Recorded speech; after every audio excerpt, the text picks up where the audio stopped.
Welcome to the Putback here on SNY.TV. I'm Ian Begley, SNY's NBA insider and host of the show, and we're going to be here breaking things down. Knicks-Celtics, what lies ahead, what's happened to get to this point, and a lot of details on the series with two great guests. I got two great guests today. One, Villanova's Kris Jenkins, obviously hit one of the biggest shots to me in NCAA history, obviously biggest shot in Villanova history. In that championship game over North Carolina. Now is doing some broadcasting with FS1, calling Big East games. We've got Jonathan Macri, Dean of Knicks Film School. They've got a newsletter. They've got a ton of podcasts, a lot of great analysis, great content. So if you're not reading that, looking at that, go fix that. Go check them out. But guys, as always, we're going to get started here with the baseline. Knicks, huge Game 4 win at Madison Square Garden Monday night.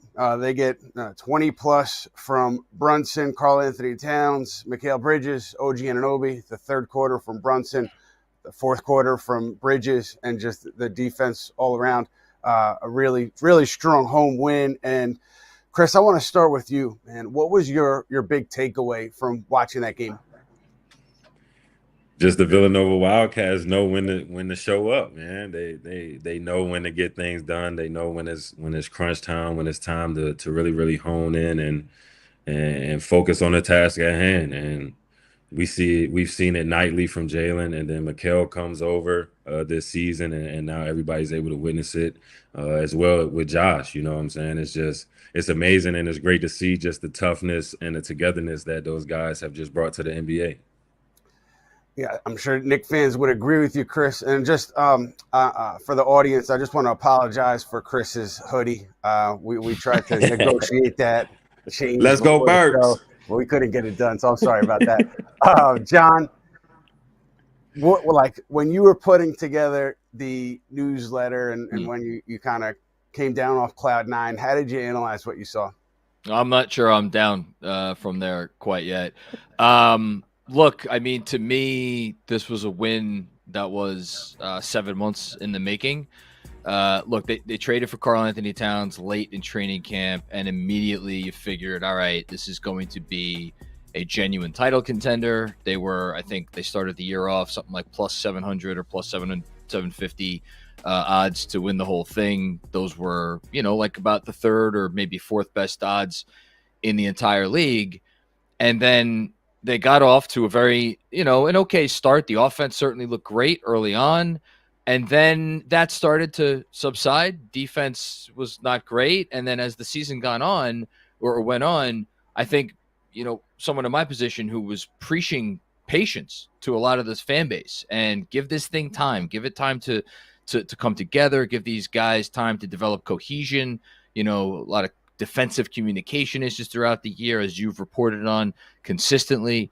And we kind of then got to the end of the regular season with this Detroit series, on deck and saying, well, wait a minute, when has this team actually showed us that they're capable of putting together 48 minutes of solid basketball against a top tier competition?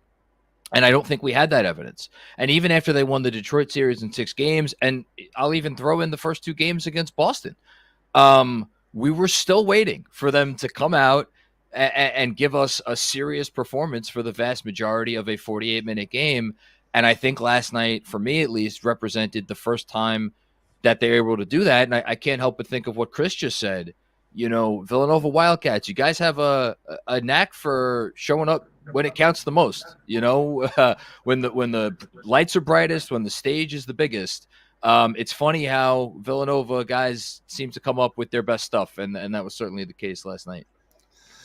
And I kind of see it the way you see it, John, just in terms of maybe this was the vision from the organization when they did what they did over the summer, because you got contributions from everybody that you brought in. And I know Karl Towns had an up and down game, but I think James Edwards brought it up last night for The Athletic. We were watching the game together. We kept saying how Karl was coming out on the perimeter, and look, Jason Tatum was trying to drive, and Karl Towns got a couple of good contests there, and obviously has good help behind him. But I think you give Towns a lot of credit for what he did in those moments. OG Anunoby, obviously, big shots. We hit on Bridges. We hit on Brunson. And so, Kris, for you, like, when you talk about Villanova, I guess I just want to know, what's the connective tissue there that allows these guys on the Knicks to perform in the big spots? Well, I mean, part of the reason why you go to Villanova is so that you can play in these big time games and you can be used to these environments. And, you know, the Big East tournament is in the Garden every single year. You play St. John's in the Garden, you know, at least once a year. So you're used to playing in these high pressure situations. So just moving forward, these guys are getting better. They've gotten more mature. Their games have grown, and they're just going to continue to gel and get better. And like you said, they traded for Cat towards the end of training camp. So this is their first season together still. So they're only going to continue to grow and get better, hopefully. And the front office, as they continue to put players and coaches and everybody in place to move forward in the right direction. Knicks fans, I feel like you guys can only be excited because, like I said, this is their first year together. And you can see the strides that they're making. And hopefully they can just continue to grow and get better, because that's also a big part of what you learn at Villanova is how to continue to put yourself in the best situations, in the most difficult situations, so that when it's time to thrive, not only are you a better person, better player, you're a great teammate, and then you bring these guys along with you. Because at Villanova, again, it's not just about how good you are. If you're that good, if you're what everyone says you are, then like Coach Wright used to tell us, take some of these guys with you and bring some of these guys along. And it's quite a program, obviously, that you guys have gone through, and it seems to prepare these guys really well for the league, for every reason you just said. But getting back to Game 4 for a second, obviously the big story coming out of that one from the other side was the Jason Tatum injury.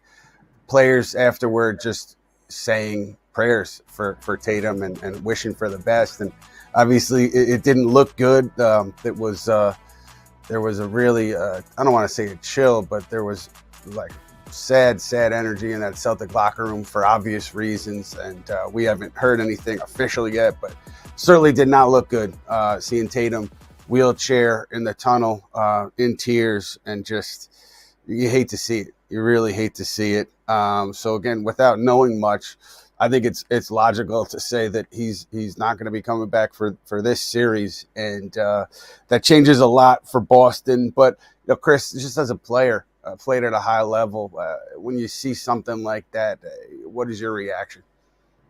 Yeah, you immediately send well wishes and prayers, because you notice the seriousness of the injury. None of us are doctors, but we've seen enough sports to understand what we all watched. And you can only just feel sad and feel bad for the young man, because he does work hard, and you do want everybody to stay healthy and put their best foot forward. So to see him go down, especially after the type of game he was having a historic game for himself. It was getting ready it was up there with some of the Celtic legends that we've seen put historic performances up, and he was having a moment in the Garden. So to see him go down like that on a non-contact injury, your heart, just as a human, hopefully your heart hurts. But as athletes, as people who love sports, who watch sports all the time, you just hurt because you've seen it so many times. Yeah, it was tough to watch, and you hate to see it for the league and just from a competitive standpoint for this series. And I guess just going back to the tangential here, John, without Tatum, what do you think the Celtics look like? How much of a threat are they as the series shifts to Game 5 Wednesday in Boston? I mean, I really think that's a tough question to answer, because the Celtics, I think, are who they are because of how many different players they have that can do essentially all the things on a basketball court. Like, they could all shoot, they could all put the ball on the floor. If you need them, whether it's a Derek White or a Drew Holiday or a Kristaps Porzingis, and obviously Jalen Brown, to get you a bucket in isolation in a pinch, they could do that. I mean, we've seen them open games with Drew Holiday going bully ball against Jalen Brunson and forcing the Knicks to switch that matchup, in the middle of the game. So the notion that the Celtics do not have the talent left to compete with a Knicks team that, as I kind of implied with my first answer before, has been defined by their inconsistency throughout, most of the last 7 months, I think is silly. That they still have championship pedigree. They still have the muscle memory of scaling that mountaintop last year.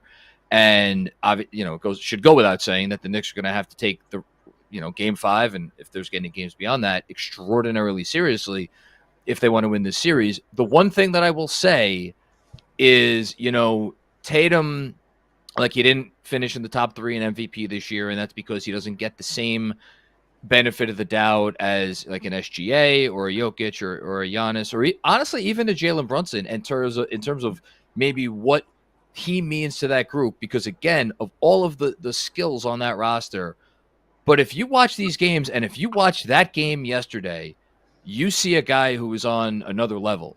And then when you factor in that Jalen Brown, under different circumstances, if he was fully right, maybe would be able to replicate, I don't know, 80, 85, 90% of what Tatum does.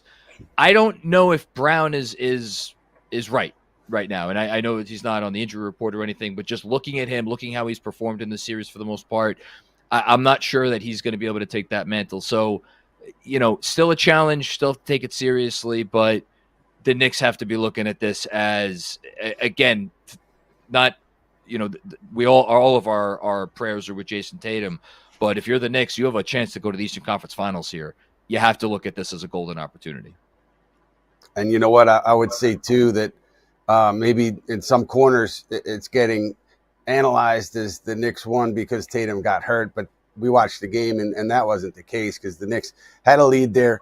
They had momentum there, and they had Jalen Brunson on the floor. And anytime you have Jalen Brunson on the floor, you have a good shot in the clutch. I mean, talked to Kristaps Porzingis afterwards, and he just said, like, we were hoping to get 2 here, but Jalen Brunson, unreal player, special player. And, you've seen it. If you're watching this team, since they signed Brunson, you've seen it time and time again, to the point where maybe you're almost spoiled. I would say don't take it for granted, though. But, Chris, the clutch factor, right? The it factor that, we try to define, but it's hard for outsiders to define.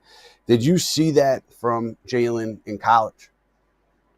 No, absolutely, man. When Jalen first came in, he started on our championship team as a freshman, and that says a lot about him as a person and as a player, because that's tough to do at Villanova, to come in and start as a freshman, and he did that on a championship team. So you saw the maturity, you saw the work ethic, and you saw just how serious he was about the game and his craft. So this is no surprise. Like I said, you go to Villanova and you're put in these moments and these situations on purpose, and it's one of the reasons why you choose to go there. And he's just thriving in where he's feel comfortable. I know Knicks fans, like you said, you guys have seen it all year. The game is going to get close, and you're going to give the ball to Jalen Brunson. That's just kind of how it works. And he's going to continue to do that. He's going to continue to grow and get better as a player. But, I mean, in the fourth quarter, in the crunch time, he knows that's where your bread is buttered. And he knows that's when it's really, really time to get to it and get down to the nitty gritty. And he's always ready to go. I mean, just to give you an idea, a little context of how good Brunson has been, how often the ball has been in his hands, and how good he's been in the fourth quarter. He's got the most fourth quarter points through the first 10 games of an NBA playoffs all time with 102. That's 2 ahead of Kobe Bryant, who had 100 in 2003. And you're seeing so many stats like that where it's like Jalen Brunson and then 2 or 3 all-time greats. And it's just, it's remarkable to see. And, John, just for you, when you kind of extrapolate this out and you look big picture at where the Knicks are, and where they've been. And I made the point last night, lottery night was often the most exciting night of the Knicks season for a long time. And it was true, obviously, last night too, but for different reasons. And it's because of Brunson. I mean, could you summarize like the path that he's led this franchise on to where they are a win away from the conference finals, first time in 25 years? I could try. I mean, let's not forget that, the summer that Jalen came here, I know obviously there's a perception, and it's not totally incorrect, that this era of Knicks basketball started when Leon came aboard and obviously hired Tibbs and Julius and the whole thing. But they, like, after that We Here season, they were back in the lottery. And, they made some moves to free up some money and bring Jalen aboard. And yet that first year, and Ian, I know you remember this weekend well, there was that loss to the Dallas Mavericks. I think it dropped them to 10-13, and there was a lot of noise in the air about which way this thing could go. And I will never forget, Jalen Brunson stood up in front of, or sat down in front of the microphone after that game when everybody was figuring that maybe, Tibbs was on his last legs, and said, "This is on us. We got to figure this out, and we can do it, and we will do it." And they went out and won 8 straight. And in some ways, they've kind of never looked back. And I think I give, obviously, all the credit in the world to Jalen because, he's average. He played last night was his 34th playoff game with the Knicks. He's averaging over 30 points over those 34 playoff games. I mean, this is Kobe, Allen Iverson, Michael Jordan level scoring we're seeing here. But also credit to the front office, because I think once they realized, and they realized pretty soon, what they had with this player and with this leader, every move that they have made, almost without exception, has been with an eye on how can we maximize Jalen Brunson's window here? How can we give him the best chance to bring a championship to this franchise? And, you have to have a lot of belief to think that, hey, we have the guy. We got to figure out what to put around him, but we know we have the number one. And that was, that was far from a consensus opinion as recently as like a year or two ago. So again, give credit to Leon Rose. I mean, obviously there's I think a bit of a relationship there that existed before Brunson came aboard, but still, it's his job on the line, and he put it all out there, and I think it's paid off. And I wanted to get to Kris on Mikal Bridges because, Kris, I don't know how much you're paying attention to fans and media and the reactions over the course of the season, but Bridges took a lot of criticism, some fairly, some unfairly, because of what the Knicks traded to get him, and then his performance on offense and defense, it was uneven. Some nights it was fantastic, some nights it wasn't there, and it was easy to look at him as kind of the, if you wanted to point a finger, the reason for why the Knicks had such inconsistency. He didn't trade himself for 5 first-round picks, so I think it's a little bit unfair. But even with that, like you expected a lot from Bridges. And then I just want to know, like, he's bounced back in a huge way in the playoffs. So for you to watch what he's done in the postseason after kind of the roller coaster regular season, does that remind you of the player, the person you saw in college, where he could just kind of stay steady amid whatever was going on the outside? Yeah, that's it's just awesome to see, because Mikal works extremely hard.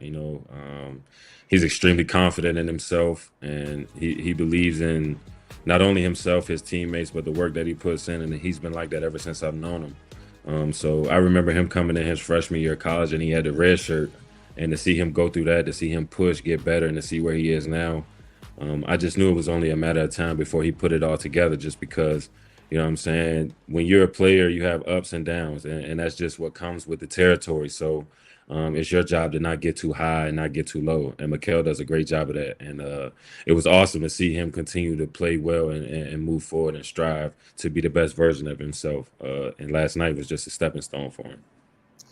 One other one on Mikal, Kris. Like, we see the defense now, off-ball defense, the steals. Was he tough to play against scrimmages? Did he guard you ever? Like, what was that like going up against him? Yeah, Mikal was always a very, very good defender. So to see him giving people in the NBA trouble now is actually hilarious, because, in practice and things of that nature, you get a chance to be guarded by everybody in the Villanova system. And usually Mikal guards the best player. And with all the guys that I played with in college, obviously I was never the best player, but it still tends to happen just because of how things work out. So It's just awesome to see him terrorizing everybody else now, and those long, lanky arms just in the way. That's a great way to describe him on defense. He plays tough, and he's just in the way.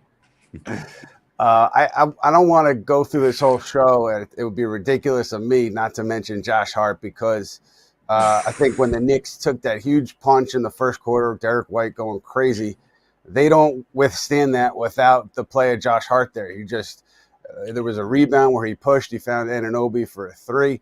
Very good defense on Jalen Brown. He hit a three. And so I don't think they are where they are this morning without that. It probably gets overlooked. But, Chris, along those lines, Josh Villanova, he is really thriving in a role in New York in a way that, he didn't maybe have the chance to thrive in other places, or maybe he just wasn't ready to thrive.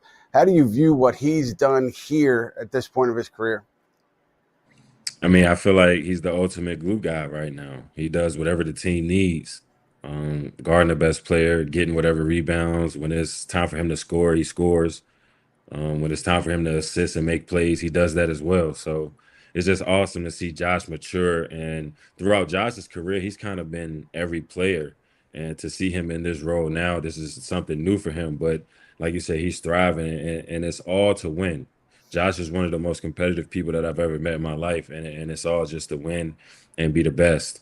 And he wants that for the Knicks. He wants that for himself. He wants that for his guys. So if that means getting 8 points and 12 rebounds and 7 assists, but they win, he's always cool with that. Yeah, it's not fake either. I mean, he talks about it after every game. He just wants to be a servant for the guys that he shares the floor with. And a quick aside, he got second team all interview team from the Pro Writers Association. A travesty from my group. Total travesty. He first team for sure. Oh, my God. It was a disgrace. I'm embarrassed by that vote. Josh is a fantastic interview. I think there's a lot of West Coast bias there. Like Steph Curry, of course, he's fantastic. He gets every award. Get Josh Hart in the first team. Well, what are we doing? Exactly. Awful. Anyway, sorry. Back to the topic at hand. Josh Hart. There was discussion, John, about how maybe he was dragging the lineup down a little bit, that starting lineup, and there was some talk on social media about Mitchell Robinson starting, Deuce McBride getting more minutes. How do you see Josh fitting into that starting role, and would you make a change if you were Tom Thibodeau?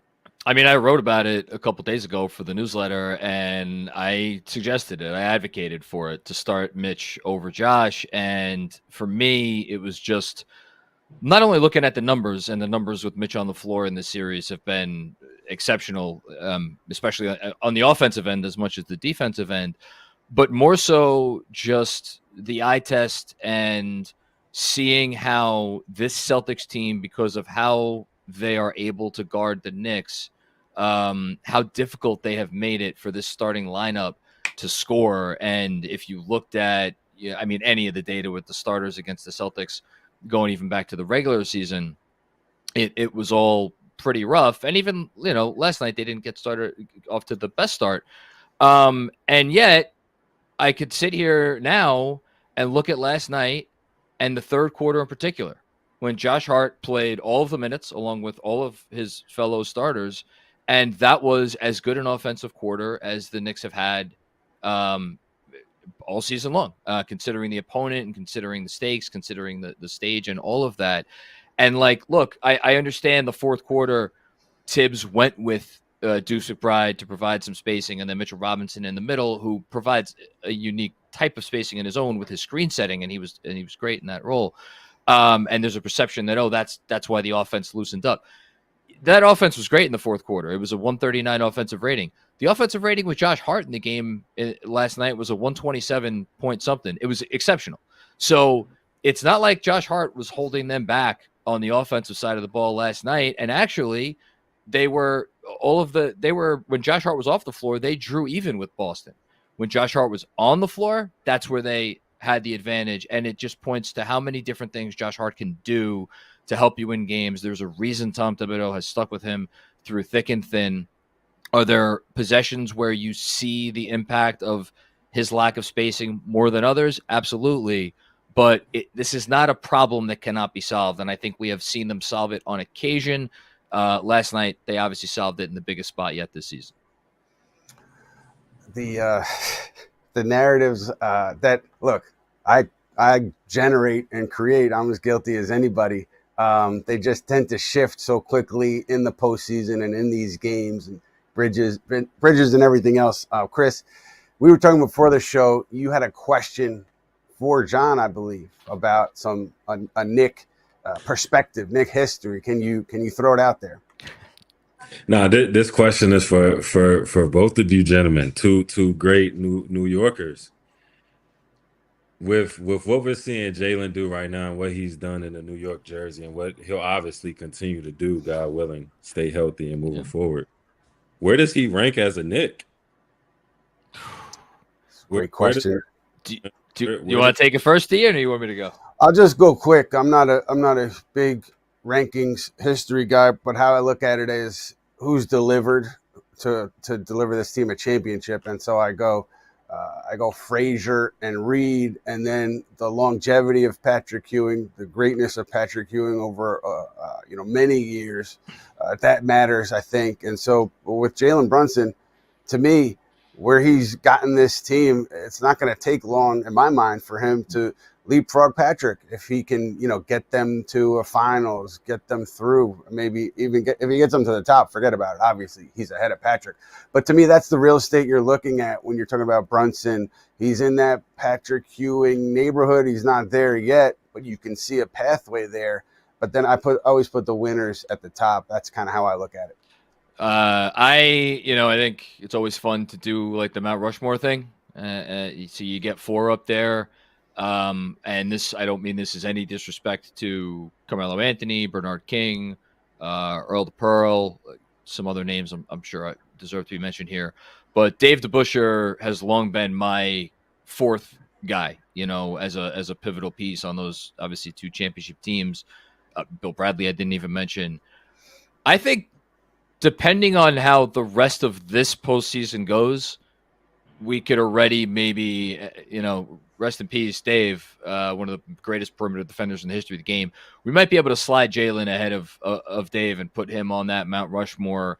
And then I think I completely co-sign what Ian said. It's only a matter of time, and it's a matter of health, and it's a matter of, sometimes this stuff is out of your control. In terms of things that happen to you as an organization, injuries that happen around you, pressures because of apron concerns or who the heck knows what else. But there's a real runway here for this Knicks team, not only this year, but to be good for a little while. Look, the sky's the limit for him. He's got it all in front of him. And as you know better than anyone, Kris, he has the mentality and the work ethic to keep climbing. So. Kris, fantastic question, man. If you ever want to produce, you got my number.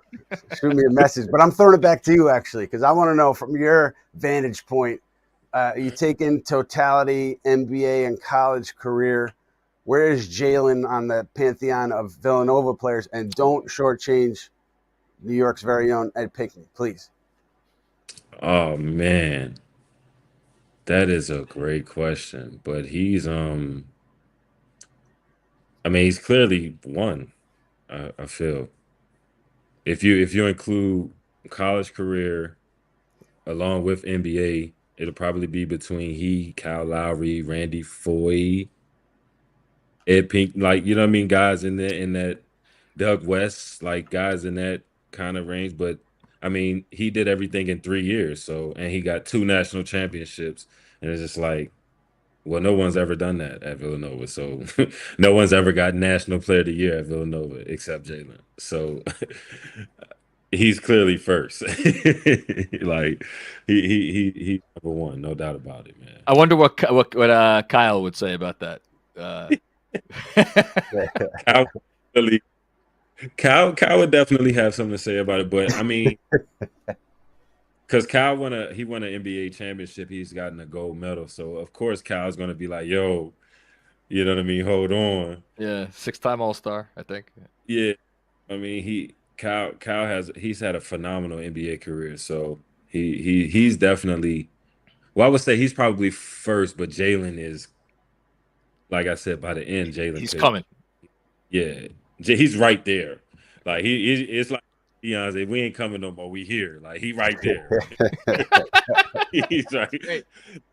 And I gotta give him. I gotta give Jalen some more credit too, man, because I know you mentioned the guys like Frazier and those guys that won a championship. And winning a championship is obviously the ultimate.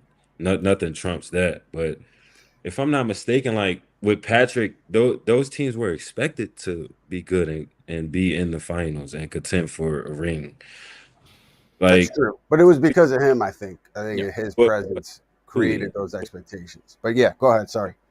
but with Jalen, the Knicks were like the worst franchise for like the past 10, 15 years. No one wanted to come to New York. Think about it. You had guys like Kevin Durant. They were like, bro, I'm going to Brooklyn.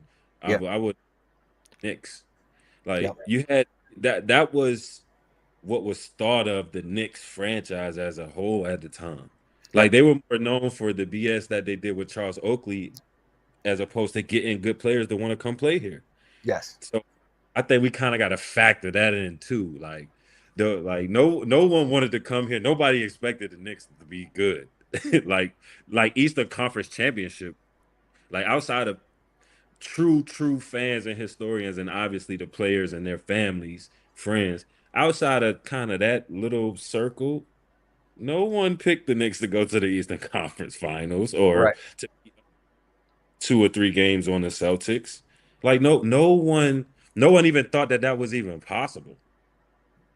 Everyone was complaining because some of the games against Detroit were too close for their liking. You know what I'm saying? So I just feel like we got to kind of we got to take everything into account. I love it. It's a great point, and it's a fair one. Another quick assignment. It's so, I think, important to the franchise and good for the fan base to see so many ex-Knicks on hand during these games. So you mentioned Charles Oakley, Chris. I mean, if there was a time for everybody to kind of mend fences and bury a hatchet and get Charles Oakley back in the building, this is it. It just seems like, it feels like that is missing to me. I don't know if that's ever going to happen. I have my doubts, but if there was ever a time to make it happen, conference finals, or if they're lucky enough to get through to the finals, it just seems like the perfect stage for that. Again, who knows if it's going to happen? It's been acrimony on both sides. But anyway, we're going to go now, gentlemen, to a segment called What We Learned. What We Learned is presented by Binghamton University. Binghamton University was named the top school in the SUNY system according to recent rankings from the Wall Street Journal and Forbes. Visit binghamton.edu for more. We're going to get into the head coach here, one of John's favorite topics, and just his performance this series. And look, you can always find things that go wrong during a game, and it's fair to ascribe those to the head coach. But I think when things go right, you have to give him some credit too. So, John, your thoughts on Tom Thibodeau's postseason coaching so far? Well, I'll answer that question by quoting the head coach himself, because what does he always talk about mattering? Habits, right? It's the habits that you develop in training camp, the habits that you develop over the course of the regular season, and the habits that hopefully take you through a long playoff run. And I think among the criticisms of Tibbs this year is, again, as this team entered the playoffs, even entered this round, like you looked at what they did and you asked yourself, who is this team? What is their identity? What are their habits? What are they about? And then you watch them go out last night and in the second half of the game against, as good an offense as you are going to find in this league, and one of the best offenses that has ever been assembled, by regular season numbers at least, for them to flawlessly execute the defensive scheme that they did not use at all, it really, in any regular season game, more than a couple of possessions here and there, in some of the previous Boston games. And they were exceptional. And, we always talk about Tibbs being late with adjustments. Again, there was the talk about starting Mitch versus continuing to start Josh. There was a play that really stood out for me in the second half of the game. I want to say it was in the third quarter. It was when the Celtics were up by double digits and the Knicks were trying to claw back. where Jalen Brunson, for the first time I could remember this series, willingly switched onto Jason Tatum. And it was such a telling moment for me because they had clearly been like trying to avoid pushing that final button, like, going for that final lever. And they did it, and Brunson got a stop, and it started a big Knick run, which Brunson, of course, was a big part of. And I think it just goes to show that, like, yeah, Tom may not be willy-nilly with adjustments, going with lineup changes and rotation adjustments as much as fans would like, but he has a sense of when something is needed to win a game. And more often than not in this postseason, I think he has pushed the right buttons, most prominently the defensive scheme against the Celtics team that, other than Game 3, has really worked very well. Kris, I have a theory for you that's kind of been thrown around, and I've talked to people around the league about it, and they've felt there's legitimacy there. But as a player, I want to know what you think. So the Knicks, obviously under Thibodeau, they play big minutes in the regular season. They're always among the top minutes played, average minutes. They always have 2 or 3 guys in those top 10 lists, and this year was no different.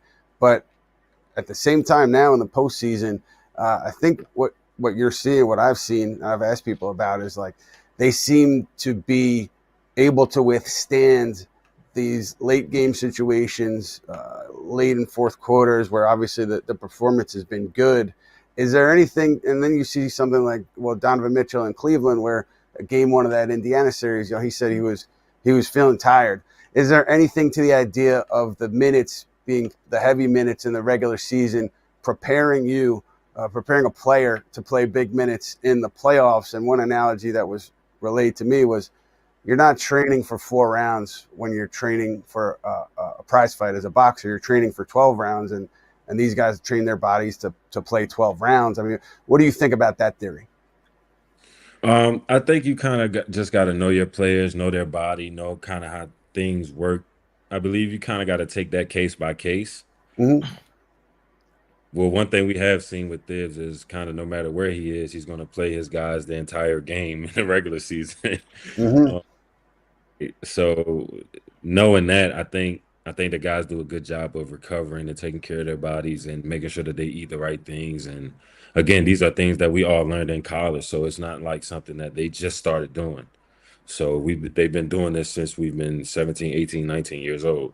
So they have the habit since then to play extremely hard and to get your body to rest and recover. So I think they're kind of a match made in heaven playing for Coach Thibs, just because, he's a hard-nosed guy. He's going to leave you out there. But I'd be lying to you if I said I wish he would play the bench more during the regular season, because majority of the championship teams that I know, the bench helps them out a lot. Mm-hmm. But I've never seen a championship team where the bench wasn't a major factor. Mm-hmm. Mm-hmm. Yeah, definitely a fair point. And towards the end of the regular season, we talked about how Tom Thibodeau, this was a big postseason for him, huge implications. The word that was going around late regular season was, you don't get out of the first round, there's going to be very serious conversations about your future if you're the head coach. And people had theories about the second round, but not credible enough to relay. But I would say now, just looking at how this thing's gone, Detroit, you win so many close games, you dominate on the road. Boston, you're sitting here 3-1, one win away from the first conference finals in 25 years. I haven't asked anybody because it's a silly question, but I'm sure Tom Thibodeau is very safe at this point, and deservedly so. So we'll see how the series closes out here. But I think the head coach and everybody up from the top on down has played a part in what you're seeing these last few days. And I want to get into a segment, something we like to do pretty often here, which is getting too far ahead of ourselves, because we're going to look ahead a little bit. Pacers, Knicks, Eastern Conference Finals.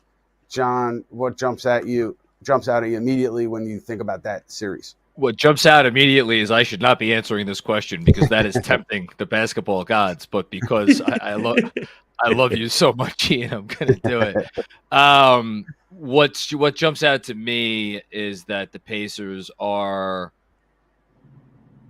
the most unique offensive team in basketball, and they put pressure on you in a way that no other team does, in that they are relentless in their style of play.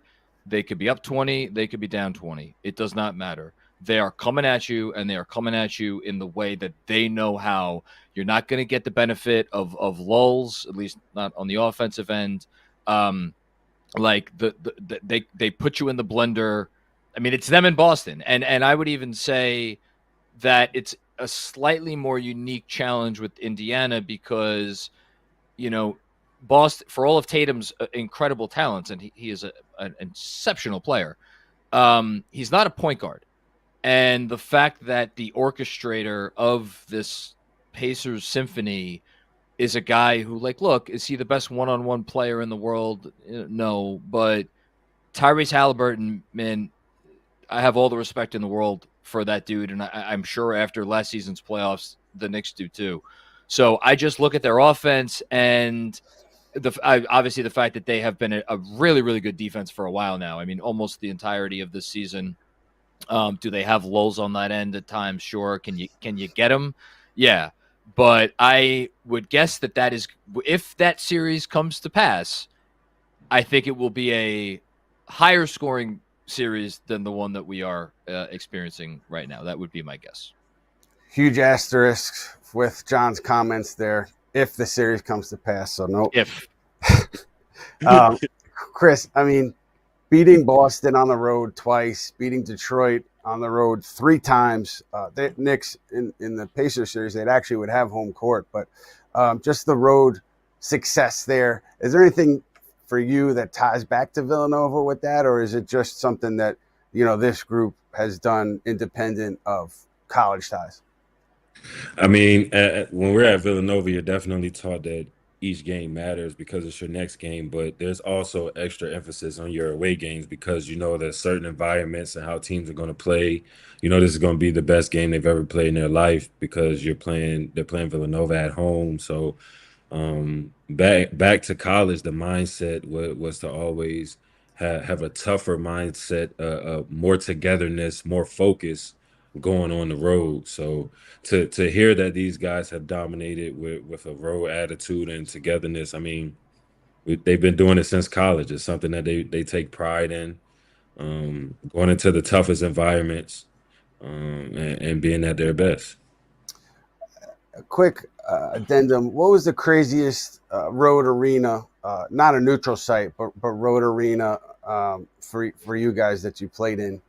What jumps out? You don't have to name the best, but I'm just what stands out to you.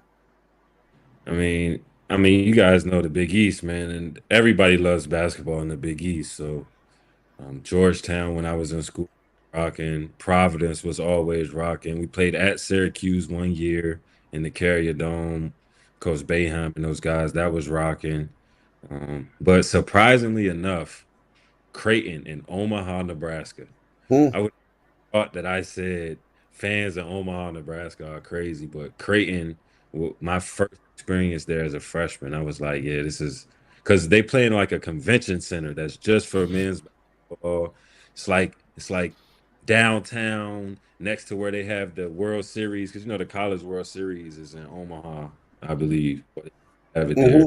Mm-hmm. That is just like the main event in the town is just crazy. So I would say Creighton is a spot that's like no one would think of, that gets extremely loud and rocking in Omaha, Nebraska.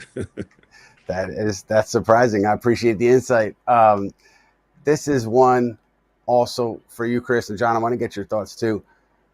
Just looking at this team right now, the Knicks team, and knowing where they are, would it make any sense to you from a basketball executive perspective to get in on the Giannis Antetokounmpo sweepstakes if you're the Knicks?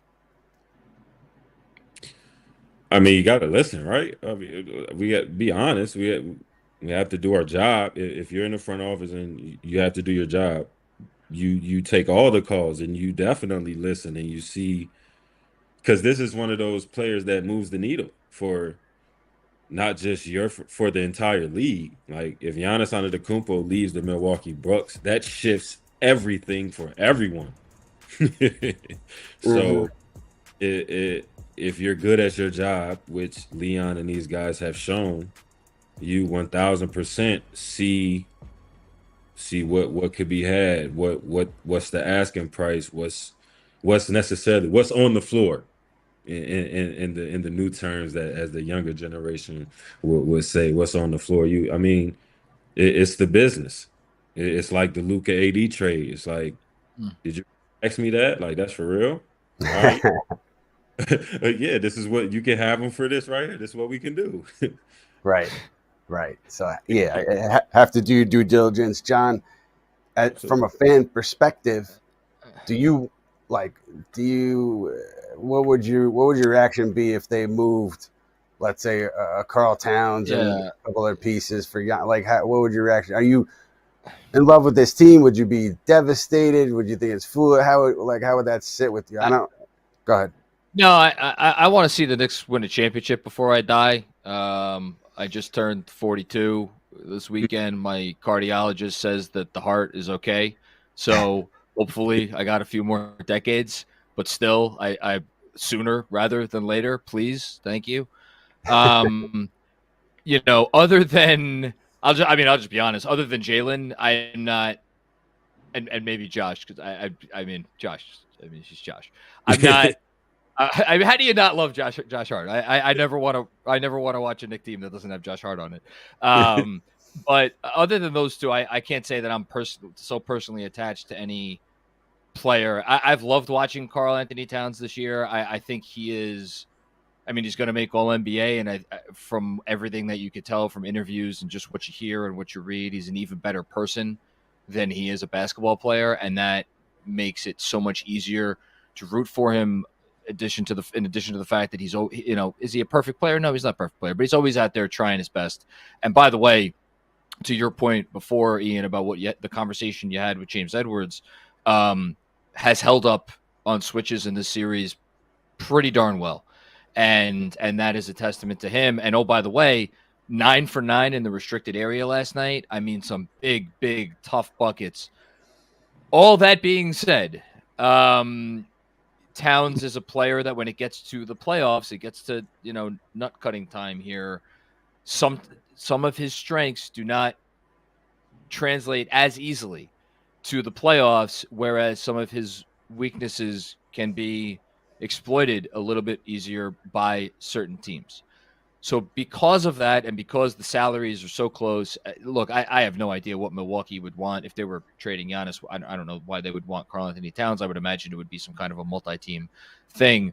But to Chris's point, you gotta do your due diligence. Even if I don't know that Giannis is he the ideal partner for Jalen Brunson? I don't know. I think that would be interesting. I mean, does Giannis want to, set 25, 30, 40, 50 screens a game for Jalen so Jalen could get into his stuff? I don't know. I imagine if it actually got far enough down the road where this became a conversation, I would imagine that Giannis would chime in terms of how he wants to play and what he thinks it would be like for him to play with a player like Jalen Brunson, and that would all be, a part of it. I mean, I think there's so many pluses for any team that's getting Giannis. One of them is he's talked so much about wanting to win a second title and why that is so important to him. And so it seems to me like he would sacrifice if needed to put himself in best position to win. But regarding the Knicks, just two quick things. One, I know that if things had gotten sideways in the regular season, the Knicks would be ultra aggressive, would have been ultra aggressive on Giannis Antetokounmpo. And, the idea that they lack flexibility. They don't have the flexibility to be in those conversations. That's not how, people who are familiar with the dynamic see it.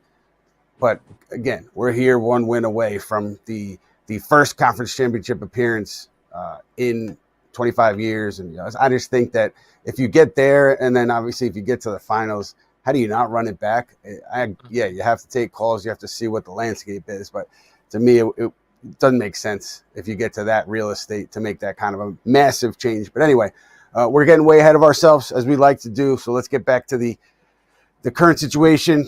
Game 5, Wednesday night, Boston. Kris, road game with or without Jason Tatum. It's going to be an electric atmosphere in Boston, I assume. Just watching how these guys have performed on the road. What are you expecting? What do you think the mindset is for the Knicks going into that one? Oh, I'm expecting closeout.